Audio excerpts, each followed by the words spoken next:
Khandre India मेंट सरकार करुछि एवं एइतिर आप अनुमान करि पारुथुबे जे इलेक्शन नो गोटे दिन पूर्वरु पुनश्च ईडी फेरिछि झारखंड को ताने भारतीय जनता पार्टी व्यक्तिव्यस्त होइछि झारखंड सरकार को आसिया पे किंतु साधारण लोक हेमंत सोरेन एवं कांग्रेस आरजेडी मेंट प्रति समर्थन दैछंती एवं जोठी आमे जाई निर्वाचन प्रचार करथलु ईस्ट जामशेदपुर सेठी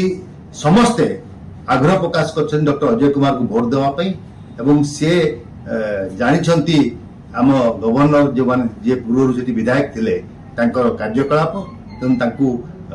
समस्ते प्रत्याख्यान करछंती एवं समस्ते प्राय कांग्रेस सहित डॉक्टर अजय कुमार सहित अछि आपन टीम जो जाइतिला सेठी की अलगा स्टेट भी आस्तिले लीडर्स माने केते इंपैक्ट पकेइबोटा से इलेक्शन हमें तो बहुत आनंदित अछि बहुत 18,000 ओडिया परिवार जो होउचंती 4 दिन आमे सेठी कैंपेन करथलो मुखी समाज सहित ओडिया समाज सहित जो माने जाइचंती ओडिसा रु एवं आग्रह प्रकाश करछंती व्यक्तिगत भाव रे जामशेदपुर डॉक्टर अजय कुमार को एवं दुईटा जगह जामशेदपुर ईस्ट जामशेदपुर वेस्ट कांग्रेस एतर दखल करिवो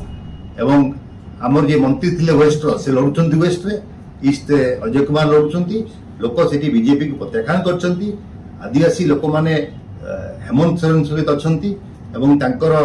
स्त्री कल्पना सोरेन बर्तमान सेठी गोटे स्टार होइछंती लोकक मन रे जे जो परि भाव रे यांकु जेल रे भर्ती कराइतला से समय तांकर कार्यकलाप को साधारण लोक ग्रहण करचंती एवं कोर्ट रो वर्डिक्ट परे से बुझी पारछंती सरल लोक आदिवासी लोक जो अछंती जे आम नेता को जोर जबरदस्ती जेल भीतर पुरा आइतला तो लोक समर्थन ना पति अछि ओडिया वोटिंग परसेंटेज जा कहले 18,000 अछंती आपन को लोकप्रियता एठी अछि बोले सेही दृष्टि आपन को डकाला सेठी वरिष्ठ पदवी आपन ताई देखंतु आमे कोडिना कोडी सुचौची आपन आगु को पीसीसी आमे देखंतु आमे जेतु कांग्रेस दल रे अछु कांग्रेस दल जेते निर्वाचन सम्मुखीन हुए सबु ए राज्य लोक आर राज्य को जाइथांती तेणु जेहेतु आमर निर्वाचन नाही एवं आमर पड़ोसी राज्य होउची झारखंड आमे